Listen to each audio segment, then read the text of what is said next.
سامری یہ ایک شخص تھا جس نے حضرت موسیٰ علیہ السلام کے کوہ طور پر تشریف لے جانے کے بعد بنی اسرائیل کو گوشالہ پرستی یعنی بچڑے کی عبادت کرنے میں مبتلا کر دیا تھا۔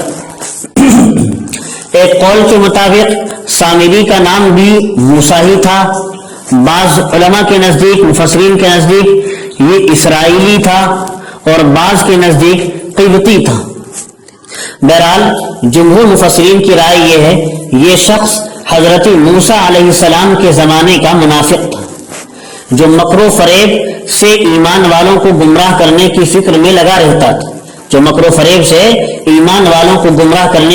میں لگا رہتا تھا علامہ زمخشری اپنی تفسیر کشاف میں لکھتے ہیں سامری بنی اسرائیل کے ایک قبیلے کی طرف منسوب ہے جس کو سامرہ کہا جاتا ہے، اور بعض علماء کا قول یہ ہے کہ سامرہ یہود میں ایک قوم ہے جو بعض چیزوں میں یہود کی مخالف ہے، اور بعض کہتے ہیں کہ کرمان کا ایک دہقانی کافر تھا، اس کا نام موسیٰ بن ظفر ہے، یہ منافق تھا اور اسلام ظاہر کرتا تھا۔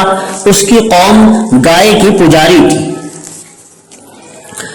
دوسرے آگے چل کر تذکرہ آ رہا ہے قارون کا۔ قارون بنی اسرائیل کا ایک بہت مالدار شخص تھا۔ اللہ تعالیٰ نے اس کو اتنا مال عطا فرمایا تھا کہ اس کے خزانے کی کنجیاں اٹھانے میں کئی طاقتور آدمی تھک جاتے تھے۔ خزانوں کی چابیاں ہی اتنی تھی کہ کئی طاقتور آدمی ان کو اٹھانے میں تھک جاتے تھے۔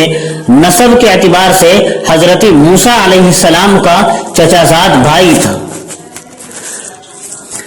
علامہ شبیر احمد عثمانی نے تفسیر عثمانی میں بھی نقل کیا ہے کہ نسب کے اعتبار سے حضرت موسیٰ علیہ السلام کا چچا زاد بھائی تھا۔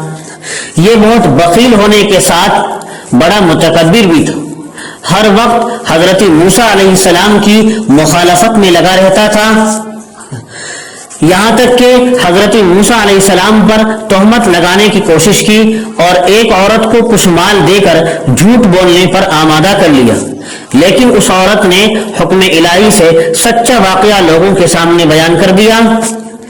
اس جھوٹی تہمت کی وجہ سے قارون کو بڑی ذلت اٹھانی پڑی۔